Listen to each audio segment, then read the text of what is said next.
buenos días. Nosotros somos el equipo 2. Vamos a hablar del movimiento armado de 1910 y de otros temas que se desglosan de este mismo. Mi equipo está conformado por Ignacio, Ulises, Ariana, Antonio, Humberto, Salma y su servidora Freya.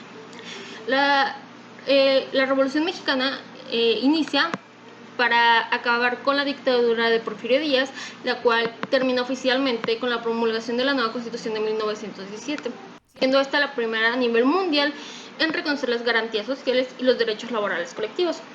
Al inicio del mandato de Porfirio Díaz se dieron sublevaciones de gente perteneciente al antiguo régimen liberal y que aunadas a una serie de acontecimientos políticos y económicos sociales fueron punto clave para el surgimiento de la Revolución Mexicana, pudiendo concretizar entonces su origen como el resultado de las siguientes causas, las cuales son políticas y sociales. Primeramente vamos a hablar de las políticas.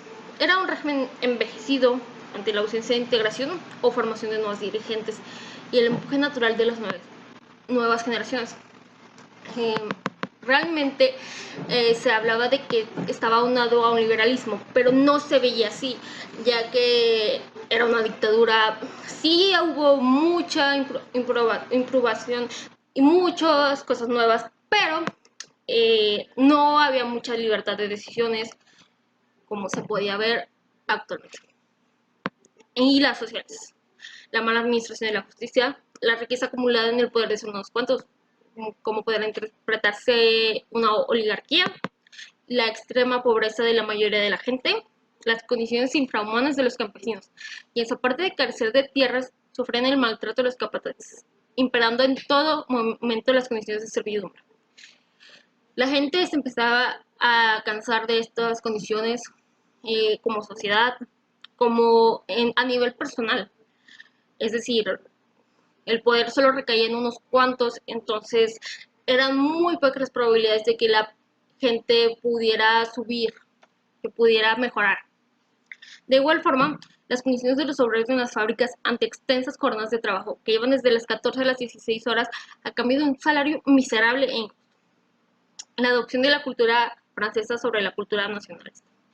Es bien sabido que Díaz era muy amante de esta cultura, pero sobre todo la incapacidad del general Díaz para comprender las necesidades de justicia social y de participación política. Aunque sí hubo muchas mejoras, él era un militar, él no tenía nociones de la política como tal. Bueno, cuando el Congreso declaró triunfantes a Porfirio Díaz y a Ramón Corral como presidente y vicepresidente respectivamente, quienes ocuparían los cargos en el periodo de 1910 a 1914, Francisco y Madero se fugó hacia San Antonio, Texas, y se dispone a iniciar la lucha armada. El 5 de octubre de 1910 proclamó el Plan de San Luis, el cual señala en su artículo 7. El 20 de noviembre, desde las 6 de la tarde en adelante, se iniciará, todos los ciudadanos se tomarán las armas para arrojar el poder de las autoridades que actualmente lo gobiernan. Este se considera sería el inicio formal de la Revolución Mexicana. Sin embargo, no es así. Al enterarse de esto, el gobierno porfirista, que Aquiles Cerdán encabezaba uno de los centros más peligrosos de antireeleccionistas en Puebla y que en su casa se encontraban algunos individuos con armas, la policía hizo un cateo el día de hoy. Pero cuando los gendarmes llegaron, comenzó el tiroteo. Este se prolongó por mucho tiempo, necesitando la intervención del ejército para salir de la casa y ocuparla, resistiendo toda la familia Cerdán. Buenas tardes, mi nombre es Ignacio Marín, pertenezco al equipo 1 y me toca exponer sobre los temas de conflictos jurídicos de la época y ley de relaciones familiares. Bueno, empezando con los conflictos jurídicos de la época, es un tema algo extenso e interesante, ya que en, en ese podemos encontrar todo lo que se vivió durante esa etapa de la historia. Principalmente debemos recordar que en esa época se vivía bajo el mandato de Porfirio Díaz, el cual pues era un sistema de dictadura, ya que duró mucho tiempo en el poder, se reelegía una y otra vez, hasta que en cierto punto la gente decidió, pues sí, ya está cansada de esa forma de gobierno, ya que pues, ellos lo consideraban un poco opresor. También se le pueden recalcar muchas cosas, ya que durante esta época la estabilidad del país era muy buena, se tenía muchas actividades económicas, la economía ha sido la mejor etapa en el país, pero aún así la gente no le gustaba el sistema que manejaba don Porfirio, y ya gracias a esto comenzó todo el movimiento de la revolución. Poco a poco, tras planes, y se fueron haciendo reuniones para llegar a una forma de rebelarse en contra del sistema de Porfirio Díaz, lo cual llevó en sí a la guerra, que fue la revolución, y ya después de esto surgieron todos los problemas que a continuación mis compañeros van a explicar. Buenas tardes, mi nombre es Ulises Monterrocha, eh, mi equipo es el número 1 y ahí me tocó los temas de las teorías de 1910 y abarcan dos subtemas, las clases sociales de 1910 y la violencia en esa época. Es cierto que voy a empezar un poco por la violencia primero, y como voy a decir un poco de quiénes estaban en ese tiempo, o más bien quiénes estaban involucrados. Eh, Voy a hablar también sobre unas cosillas más.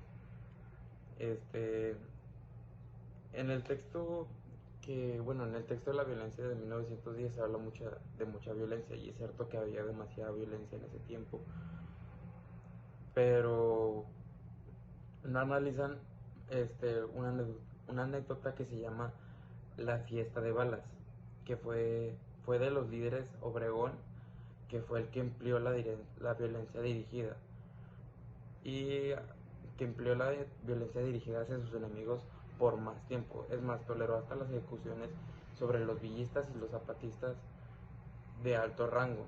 Bueno, sí, de alto rango y rasos. Y ahora voy a hablar un poco de las redes sociales que había en ese tiempo de 1910.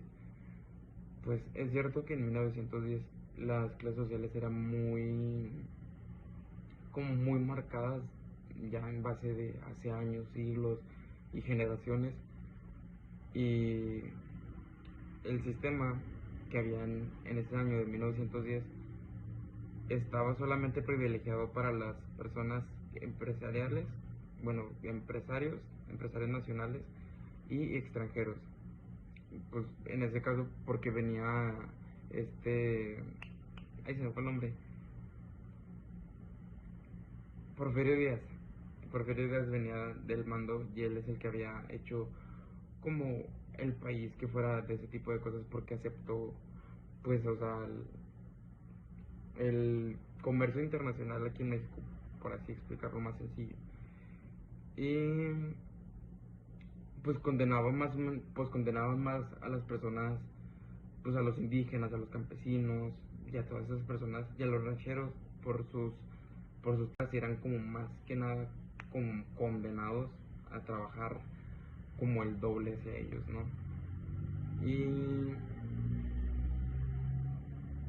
anuando a la denuncia pública de las graves injusticias que sufrían los obreros y los campesinos, como lo dije, que eran como no explotados de una cierta manera, pero generalizó el repudio de todas las clases sociales.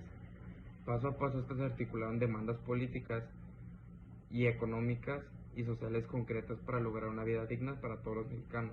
Y para 1910 se autorizó el uso de se hicieron valer la vía de las armas. Pues como lo dije, pues había veces en las que había muchas injusticias sociales, y solamente por haber sido como una persona, un ranchero, o ser pues una persona con un nivel social más bajo, creían que estaban por encima de ti. Ahora hablaremos del Plan de San Luis, el cual ya se ha mencionado anteriormente. Este consta de 11 artículos, los mencionaremos y hablaremos de ellos un poco. En el primero se declaran nulas las elecciones para presidente y vicepresidente de la República. Los magistrados de la Suprema Corte de la Nación, diputados y senadores, celebrarse en junio y julio del correspondiente año. Eh, 2. Se desconoce del actual gobierno del general Díaz, así como a todas las autoridades cuyo poder debe emanar del voto popular, porque además de no haber sido electas por el pueblo, han perdido los pocos títulos que pudieran tener legalidad, cometiendo y apoyando con los elementos que el pueblo puso a su disposición para la defensa de sus intereses. El fraude electoral más escandaloso que registra la historia. 3. Para evitar hasta donde sea posible los trastornos inherentes a todo el movimiento revolucionario, se declaran vigentes, a reserva de formar oportunamente por los medios constitucionales aquellas que requieran reformas, oportunamente por los medios constitucionales todas las leyes promulgadas por la actual administración y sus reglamentos respectivos, a excepción de aquellas que se manifiesten y se hallen en pugna con los principios proclamados en este plan. Igualmente se exceptúan leyes, fallos de tribunales y decretos que hayan sancionado las cuentas y manejos de fondos de todos los funcionarios de la administración porfirista, en todos los ramos, pues tan pronto como la revolución triunfe, se iniciará la formación de comisión de investigación para dictaminarse las responsabilidades en las que hayan investigado para poder incurrir los funcionarios de la Federación, de los estados y los municipios.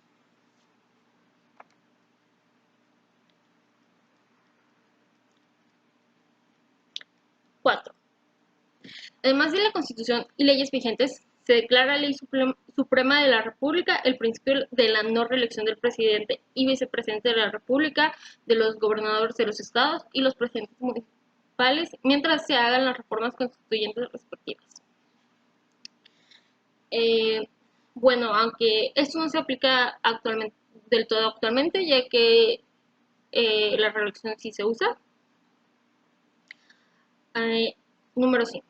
Asume el carácter de presidente provisional de los Estados Unidos mexicanos y con las facultades necesarias para hacer la guerra al gobierno usurpador del general Díaz. Tan pronto como la capital de la República y más de la mitad de los estados de la Federación estén en el poder de las fuerzas del pueblo, el presidente provisional convocará elecciones generales extraordinarias para un mes después y entregará el poder al presidente que resulte electo, tal luego como sea conocido el resultado de la elección.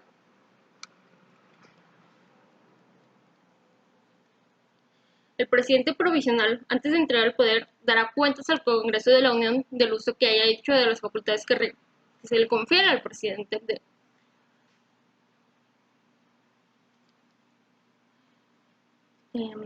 Y número 7. El día 20 de noviembre, desde las 6 de la tarde en adelante, todos los ciudadanos de la República tomarán las armas para arrojar del poder a las autoridades que actualmente gobiernan. Los pueblos que están retirados de las vías de comunicación lo harán desde la víspera. Número 8.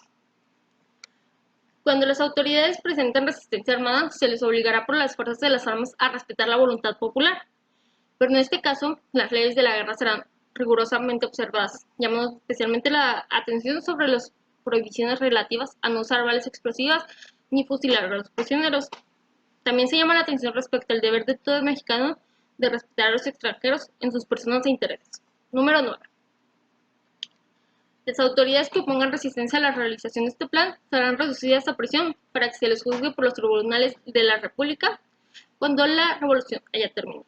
Tan pronto como cada ciudad o pueblo recobre su libertad, se reconocerá como autoridad legítima provisional al principal jefe de las armas con facultad de delegar sus funciones en algún otro ciudadano caracterizado, quien será confirmado en su cargo o removido por el gobierno provisional. Número 10.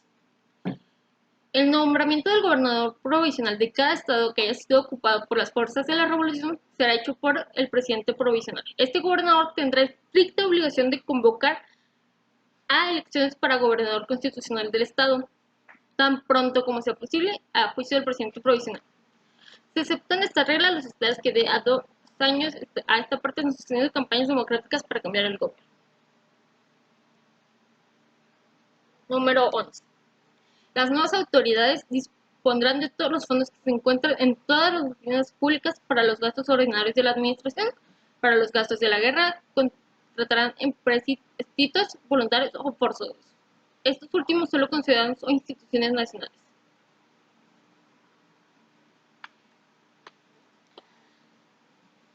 Bueno, esto es algo que se ha discutido mucho. Mm, Actualmente se cuestiona mucho el uso de armas para un movimiento para el uso de la democracia de la decisión popular, así como el cómo debería exigir la gente, el que se escuche su opinión y de que realmente que ahorita existe una democracia, aunque no se ve del todo esta democracia reflejada en el país. Buenas tardes, mi nombre es Alma Victoria Rodríguez López y yo les voy a hablar del Plan de Ayala y el Plan de Guadalupe.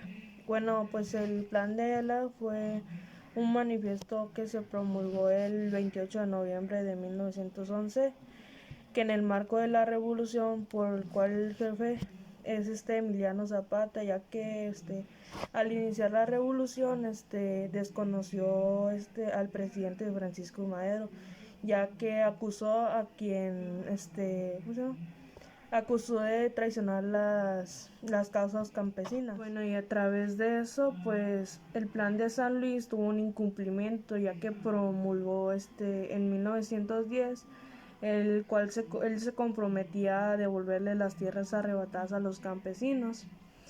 Y pues como que los campesinos no vieron resultados y pues ellos se identificaron y pues se fueron contra las luchas armadas del movimiento revolucionario, y pues es que pues ellos se desesperaron y pues no vieron resultados de que pues tuvo el incumplimiento el plan de San Luis, y pues ellos actuaron y se fueron contra las luchas porque pues querían sus tierras arrebatadas. Y aquí concluimos con lo que es el plan de Ayala.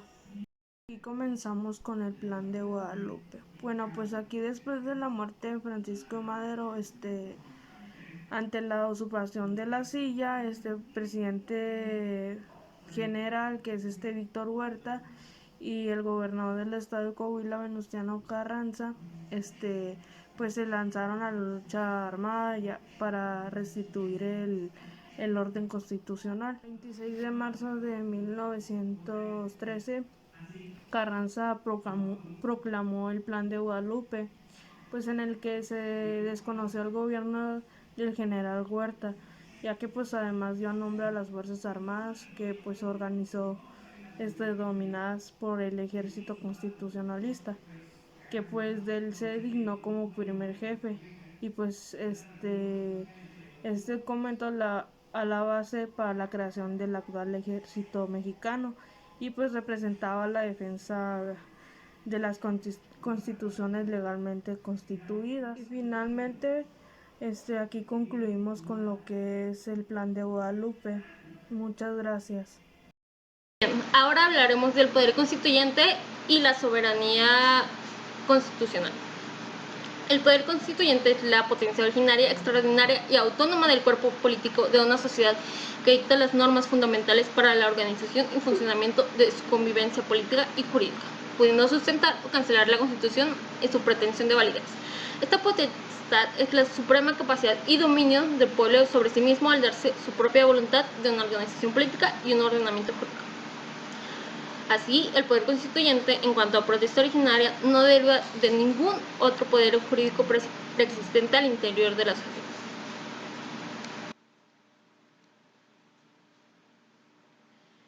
Eh, este, Esto habla de la autonomía de México como país al ser un estado soberano, teniendo un gobierno. Se dice que a veces que la Constitución de México es rígida, pero en cierto sentido es flexible a la vez, porque puede tener sus reformas, porque si algo se considera inconstitucional, si el pueblo no está de acuerdo, tiene la decisión de un veto, de reformar una ley, de aprobar una ley incluso. Y esto hace de México un país democrático, soberano, que puede tomar sus propias decisiones, puede ser un estado independiente y puede tener su propio proceso para su política y su vida como sociedad. Bueno, mi nombre es Simón Antonio Reyes Navarro. A mí me tocaron dos temas. El primero es el Congreso Constituyente de 1916 y el segundo es la Constitución de 1917. Vamos a empezar por el primer tema, que es el Congreso de 1916. Para entender este tema es necesario ver los antecedentes. Después del asesinato de Madero y de su vicepresidente Pino Suárez, se produce una revolución constitucionalista que fue encabezada por Venustiano Carranza. Tras su triunfo, se promulgó la Constitución de 1917, pero para que se diera esta Constitución hubo una serie de congresos que se convocaron el 19 de septiembre de 1916 por Venustiano Carranza, invitando al Congreso Constituyente de Diputados, que esa elección se llevaría a cabo el 22 de octubre de 1916. En este congreso fue constituido o había un congreso de 190 propietarios, diputados y 28 suplentes. El 30 de noviembre se designó una mesa directiva para el Congreso y se designó un presidente, Luis Manuel Rojas. El Congreso inició el 1 de diciembre de 1916 en el emblemático Teatro de Iturbide, en la ciudad de Querétaro, el cual contó con la presencia de Venustiano Carranza, acompañado de Roque Estrada, Federico Montes, y de los 218 diputados, 66 eran militares o fueron militares. Iniciaron los trabajos del Congreso con reformas a la Constitución de 1857.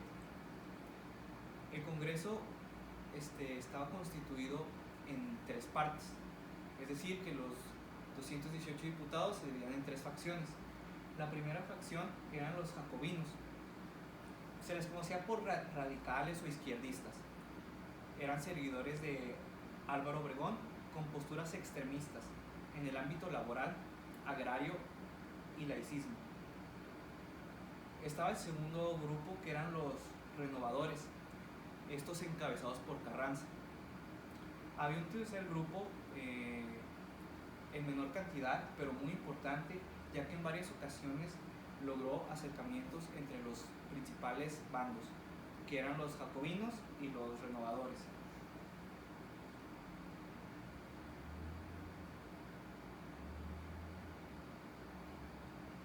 Objetivos y resultados del Congreso.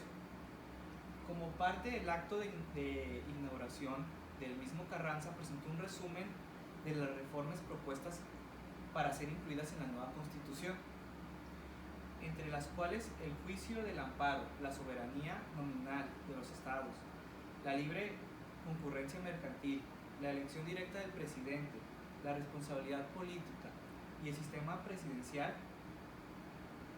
fueron declarados para reformar la Constitución. Las reformas propuestas por Venustiano tenían como objetivo la libertad humana,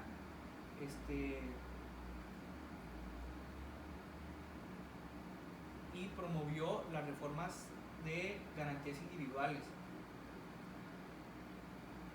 Carranza, a su vez, criticó la regularización de las relaciones entre el poder ejecutivo y legislativo que había en la Constitución de 1857. Él creía que era necesario fortalecer el poder ejecutivo. El 21 de enero de 1917 terminó la sesión permanente y se llevó a cabo una sesión solemne de clausura por parte de los diputados del Congreso. En este Congreso nace la Constitución de 1917.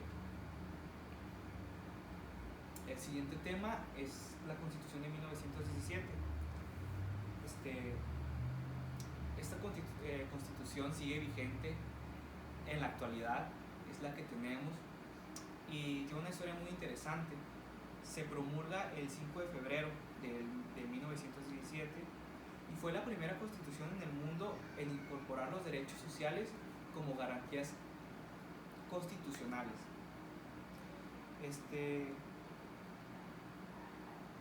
Fue producto de la revolución popular de Carranza y cumplía con las principales aspiraciones del pueblo mexicano, esas por las cuales tanto había luchado, que en el artículo 3 se señalaba que garantizaba la educación gratuita, obligatoria y laica, libre de lo que era la iglesia.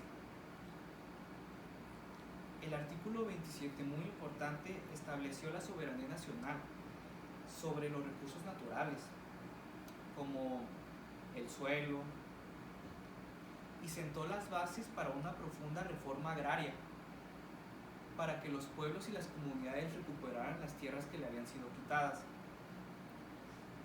Además de sus tierras, recuperaron bosques y las aguas. Esta constitución tiene artículos muy importantes. Otro muy importante a mencionar es el artículo 123,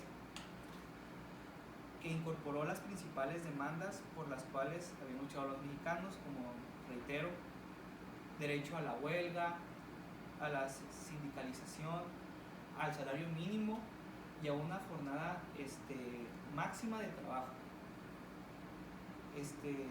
También tuvo un apoyo total a lo que fue las mujeres en cuestiones del embarazo, ya que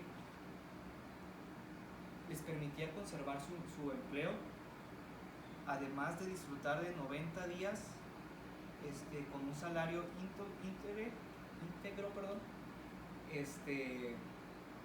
y esos 90 días podían ser antes del parto o después del parto.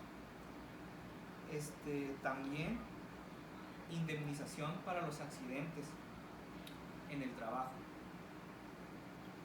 La Constitución de 1917 estableció la libertad municipal y dio la libertad económica a los ayuntamientos para llevar a cabo las funciones. Recordemos que venimos de un gobierno centralizado en la cual todo se manejaba desde el centro y eran departamentos. Los estados eran considerados como departamentos y los gobernadores eran elegidos desde el mismo centro. Esta constitución reafirma la libertad de los estados y de la economía de dichos estados. También una cosa que se garantizó en su totalidad fue la libertad de imprenta. Esta constitución fue la que encarriló el desarrollo de México a lo largo del siglo XX. Muy importante cómo esto inicia con un congreso, con ideas de Venustiano Carranza. Se quiere reformar la Constitución de 1857 y como resultado de las reformas se hace una nueva Constitución que ha sido la más estable, está vigente en la actualidad, y así es como nace la Constitución de 1917, una de las constituciones que sirvió para que otras en el mundo se inspiraran de ella, y tiene muchos artículos muy importantes. Esto es todo de mi parte. Muchísimas gracias por su atención. Buenas, yo voy a hablar sobre la ley del municipio libre en el artículo 115 y la ley de divorcio. La idea del municipio libre inicia a mediados del siglo XIX en el Congreso Constituyente de 1856 y 1857, cuando José María del Castillo Velasco instó que la libertad municipal se consagrara, pero esta no prosperó. Pero el 26 de diciembre de 1914, cuando Venustiano Carranza era presidente, publicó un decreto en el que incorporó el artículo del municipio libre de la Constitución de 1857. El municipio libre estableció como base de la división territorial y organización política y administrativa de los estados. Esta tenía bases como cada municipio será administrado por un ayuntamiento de elección popular sin autoridad entre este y el gobierno del estado. Los municipios administrarán de forma libre su hacienda y estarán investidos de personalidad jurídica. Con ello, el constituyente de Querétaro plasmó demandas fundamentales de la revolución. Esta consolidación daba que la conquista no solo daría libertad política, sino que también económica, fondos y recursos que se necesitaran. Y bueno, siguiendo con la ley de relaciones familiares, debemos entender que anteriormente a la Constitución de 1917 pues tenían diferentes leyes que no contemplaban muchas de las cosas que a partir de esa Constitución ya se manejan. Y entre muchas situaciones, básicamente la ley de relaciones familiares es exactamente como dice el nombre. Se encarga de regir la familia, de establecer ciertos papeles o roles dentro del hogar. A mi parecer fue una de las mejores reformas que se han manejado, ya que en estas leyes se le da una mayor importancia a la mujer, se comienza a contemplar su validez dentro de la familia, se dan mayores libertades a las que tenían anteriormente en otros sistemas. Ya sus obligaciones se separan de lo que de las del hombre. A cada uno se le establece un papel, aunque se puede malinterpretar en ciertas ocasiones, aún así es una forma de darle un poco más de poder a la mujer y libertad. Igual contempla cómo deben entre hombre y mujer cuidar a sus hijos, darles educación, alimento y en general todo lo que involucre a la familia y su desarrollo. Y pues esto sería todo por mí. Ahora voy a explicar la ley de divorcio. Venustiano Carranza decretó una de las leyes más progresistas, que fue la ley de divorcio, el 26 de diciembre de 1914. Su finalidad era emancipar a la mujer de la condición de esclavitud que generalmente tenía del cónyuge. Una vez que ella estuviera divorciada, la mujer podría casarse nuevamente si era lo que ella deseaba. En esta ley participó la feminista Hermila Galindo. Hola, mi nombre es Daniela Pérez, estoy en el equipo 1 y a mí me tocaron los temas de legislación agraria y legislación laboral. Vamos a comenzar con la legislación agraria. La legislación agraria es el conjunto de leyes, decretos, reglamentos y resoluciones que rigen la actividad agropecuaria en diversas formas y las relaciones entre las personas vinculadas a tales actividades en el orden rural, también conocida como conjunto de normas que dicta el gobierno o el Congreso sobre el sector agrario para saber sobre él. Agrario se refiere a la capa terrestre, es decir, al globo terráqueo. La legislación agraria tiene un marcado contenido económico y social. Debe, por lo tanto, situarse en el campo de los sistemas económicos. Quien promulgó la primera ley agraria en Colombia fue el libertador Simón Bolívar en 1817. En los Llanos de Apure decretó la confirmación de las tierras de los españoles y americanos, partidos del rey, para repartirlos entre los que sumaron a la lucha revolucionaria por la libertad. Los sujetos de la actividad agraria son personas naturales que realizan o participan en la actividad agraria y las personas jurídicas, públicas o privadas, que fomentaron, controlaron y financiaron en actividad con fines de interés social o utilidad privada. La finalidad de la legislación agraria es la protección del campesino y su trabajo en relación a la tierra. En 1915, el 29 de enero, Carranza promulgó la legislación del trabajo con el fin de dar solución a las demandas laborales. El primer jefe señaló que la Constitución de 1857 había establecido como parte de los derechos del hombre la libertad del trabajo y ofreció emitir las leyes para mejorar las condiciones de los trabajadores. Sin embargo, durante la dictadura de Porfirio Díaz, la Constitución fue lenta y los trabajadores habían sido reducidos a la esclavitud de jornadas inhumanas, de trabajo y sin ninguna protección. Vamos a continuar con la legislación laboral. La legislación laboral es una rama del derecho relativamente joven en comparación a otras ramas, ya que surge en el siglo XX, luego de muchos años de protestas